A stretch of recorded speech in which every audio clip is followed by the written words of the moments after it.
is Tamera Weeks with Tam's Daily Vlog. Thank you so much for being here today. I have a very special guest, Miss MyKala. She is a new friend to our family, and we have totally hit it off. I can't get my words out, and I'm like, you know what I mean? She's like, yeah, I know what you mean. So today I asked her, I said, how do you always know what I mean? And she said, well, I think we sort of think alike. And I'm like, yeah, I agree. I agree, definitely. Yeah, we just seem to kind of know what's going on. And the first time I met her, she let me talk for hours. And every once in a while I would stop and I'd say, I've been talking a really long time. Do you have anything you want to say? You want to talk about something? It's all good. So she's been very kind, and we've just totally hit it off. So today, I want to do a video based on a conversation that we had the other day. MyKala is a student in college. She is taking what? Special education in an elementary setting. That's what my degree is going to be at the end of it anyways. Very good. So special needs is what Micah is. Micah fits in that category. And she brought up a subject about having special needs people mainstreamed in a public school setting or having a special school just for special needs children. And I live in Nebraska, and we do have both. We have mainstreaming here, and we have some special needs schools where it's just special needs people. So let me make a disclaimer right in the front of the video. We are going to give our opinion on having a special needs school based on having a mainstreamed school in a public setting based on our personal experience. So I have a personal experience with Micah. She has a personal experience with a cousin. So we're not at all saying that we're experts, or we're not trying to make this dramatic stand on this, but we do have an opinion based on our own experience, and that's what our video today is about. Thank you so much for being here, and I want to hear from you in the comments. What is your opinion? What is your experience? Maybe you happen to be a teacher. Maybe you really lean on the side of the school for the special needs. So let's hear from you in the comments. Thank you so much. Okay, so you just happened to mention to me that you had a classroom discussion about this special needs school off to the side or mainstream. So tell me about your conversation that you had in school. Alright, so we talked about, of course, the pros and the cons. Some of the pros, they're with people they're familiar with. They could be more comfortable in this setting. There's more help to provide for them, where some of the cons would be, they don't realize that they are unique in their own way, and they're not getting the social interaction with every other person. They're not going to be in the mainstream, and it's just better for them to be in the mainstream. And then, we kind of opened up the class discussion, talked about what other people thought, personal experiences. I have a personal experience. My cousin has autism, and they tried out just in a school that had mostly autistic kids. They noticed about 6 months in, that she had changed. She's not as talkative. She just kind of kept to herself more. So then when she started kindergarten, they took her to a normal mainstream school, and she's talking more, she's being more verbal, coming around more. So, I kind of talked about that in class, and that kind of changed some people's opinions about it. And I mean, that's great, whatever they think. But I definitely think it's something that everyone's personal choice, and it's good to be talked about so that people know the different options. Mm-hmm. So, what changed with people's opinions after you told the story about your cousin? Like, what were they thinking afterwards? At first, they didn't realize that it did affect them in positive and negative ways. They were really shocked that, she was more verbal, being around more mainstream kids. She was more comfortable with her cousins and family, talking to them, and that kind of opened their mind up about it a lot. Now, what was the stand of your teacher? What did your teacher think? She thinks personally that they should mainstream kids because they need the social interaction, but she wanted to provide us both sides so that we could form our own opinions about it. Okay, so that sounds like that was a very open discussion, and everybody could really participate, and they could make their own decision. Yep. Yeah, that sounds like a very good classroom discussion. I was telling William the other day that we were meeting today to do this video, and I told him what we were doing it doing it on, and he reminded me of when Micah was about 4 years old, going into a setting where it was special needs people like Micah, and she like didn't know what to think, and she's looking at them like, what is this and who are you? So I said, hang on, let me video that, and I'll put you in the video.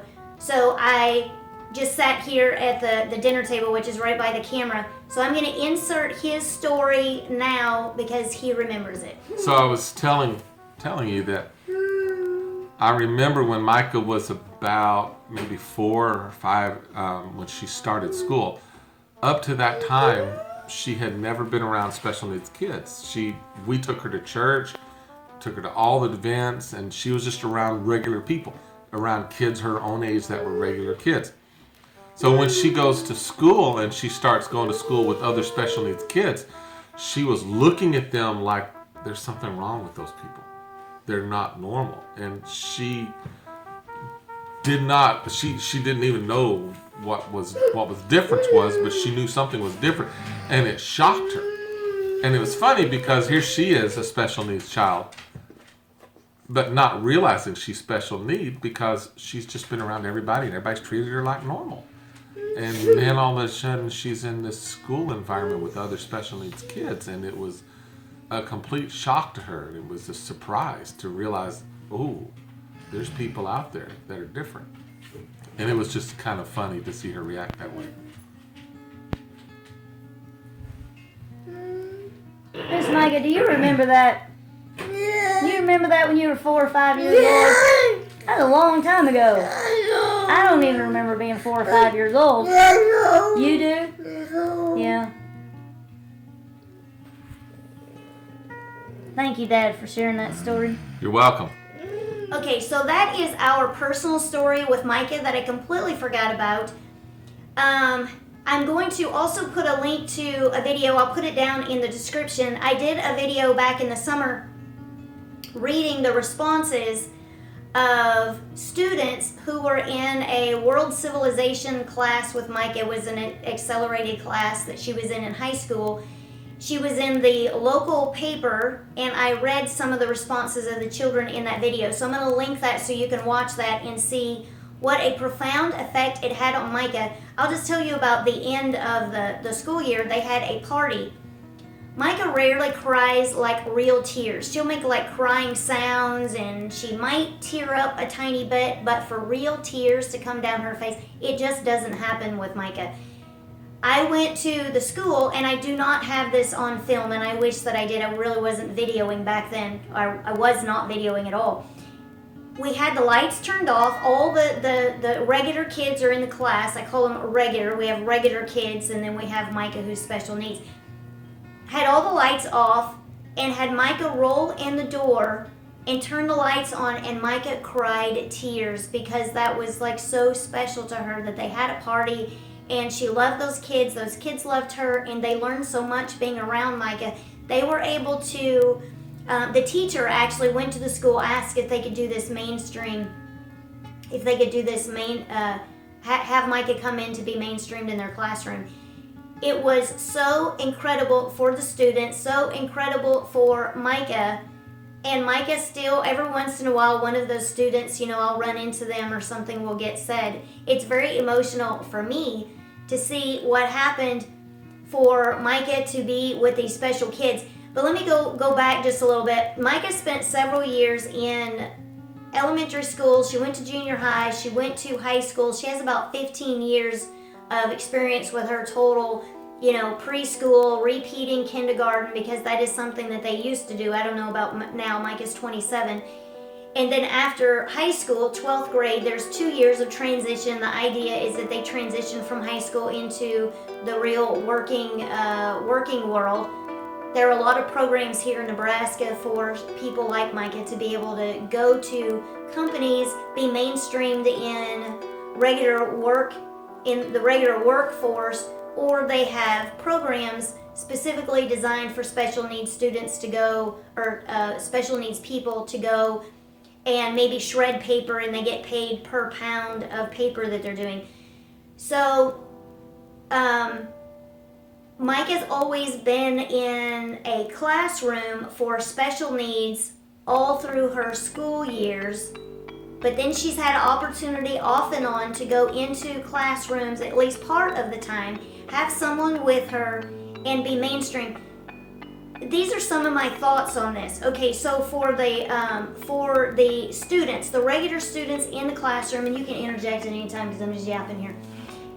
The regular students in the classroom have the opportunity to see what people are like that are not like them.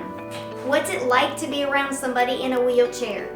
There's a long stream going on some post in Google, and I still get notifications because people are still commenting on it. It was somebody else's post, and I commented on it. It was an article, I think. And it was talking about this mother is very upset because people stare at her. They stare at her child when they go out in public. And I just made the comment about Micah. I'm always so worried. She has an electric chair. I'm always so worried that she's going to run into something. I'm more watching Micah and trying to make sure that we are maneuvering out in public more than I'm really noticing what other people are staring at or not staring at. But wheelchairs are not the regular thing. Most of us are up walking around. Most of us are regular. So to see a wheelchair, it's something different. In my opinion, we automatically stare at things that are different, things that are not regular. It doesn't mean that we are staring at you and we think that you are weird, but it means that, oh, something new has been introduced, and what is this? I'm curious. You know, what's going on with this person, and how do they move their chair, or, you know, whatever. Little kids will come over. Anytime I'm in public and I notice little kids looking, I won't use the word staring because I feel like that they're just looking, you know, who is this person? Parents, I will smile at them, try to engage them in conversation when I can, and try to encourage the child, if they're comfortable, come over and say hi to Micah. Micah loves little children. Come over and say hi to her. Come over and talk to her. And sometimes she won't really acknowledge. She'll, you know, just like look around, or, you know, she'll like put her head down. So she doesn't always engage, but when she does, she is very engaged. So you don't know exactly what she's going to do, but she's still taking this in, that people are paying attention to her. So I feel like when we put someone's special needs in the middle of a classroom with regular kids, it gives them the opportunity to be around somebody not like them, and helps them to be comfortable. A lot of people come to me and say, oh, or they'll comment on my videos and they'll say, oh, I'm in class with someone that's in a wheelchair, and they've become friends with that person. And it's beautiful. It's a beautiful relationship for both of them, to have both people in each other's lives. And it's such a different world to be with special needs people. For them, it can be a very different world to be with other people that have special needs, or it's a different world to be with, you know, regular people, because it's all very different and it's all varied. It's all on very different levels. So I feel like it's very good for children growing up, becoming students, becoming young adults, to be with people that are not like them. I feel that it's very valuable as they grow up. And sometimes these students, these children that grow up and have the opportunity to be around special needs people, they actually decide to go into the field of, I want to be a teacher, I want to be around special needs. If they don't have that exposure, then what's going to draw them and make them decide, oh, I think I want to be around special needs people every day, and I think I love it so much I'm going to go to school for it. I feel like the exposure helps increase the help that we get as parents for special needs children and students and adults. I need all the people in my life to help me with Micah. We have bus drivers, we have CNAs, we have the CNA companies, we have the staff, we have the payroll, we have the bus driver, the van driver, the aides in the school. Now she's in a day program where she's got aides. I'm not sure what they're called, but people that work with her. And there are a lot of people involved in taking care of Miss Micah. So how did you decide to go to school to work with special needs? Growing up, I actually was helped out with the special needs in elementary school. See? They were in my classroom.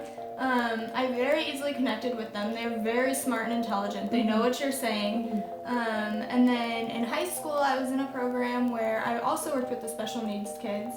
And I had an internship in a 4th grade classroom my senior year of high school. I was designated to help the one kid that had the special need in the classroom. I worked with him, and he melted my heart. He truly did. And I'm very passionate about kids, especially special need kids, and helping them. And so I figured, why not make a career out of it? I think that's really cool. That is a very beautiful story. So I didn't touch very much on schools that are just designed for special needs kids. I don't know that much about them. I only know about this side of the story. But Micah wouldn't have these beautiful, beautiful friends that she's made in her younger life if she was in a school where she was segregated and only had people around her like her. Now, in her day program, I will say that now that she's an adult and she's in her day program, she is only around people that are like her. They're either special, they have some kind of special need, or they are in wheelchairs just like Micah. So the only regular people are the staff. There are a lot of staff. But I think those younger years just opened up the world for her, and she's very comfortable being around, any kind of situation, I feel, when we take her places. And I will put Micah in here on the video so that you can see her and say hello to her. So thank you so much for being here. Is there anything else that you have thought of that we didn't talk about? The only thing I will say is that, some kids fear wheelchairs, so being around a wheelchair, it helps them not be afraid of it. They can look at it and be comfortable with it. So other than that, I think you got everything. Okay, cool. Well, thank you so much, and I can't wait to read your comments. This is Tamera Weeks with Tam's Daily Vlog. This is our new friend, MyKala. Thank you so much for being here to do this. And I will talk to you very soon. I will look to the hills from whence cometh my help, for my help cometh from the Lord. Bye-bye.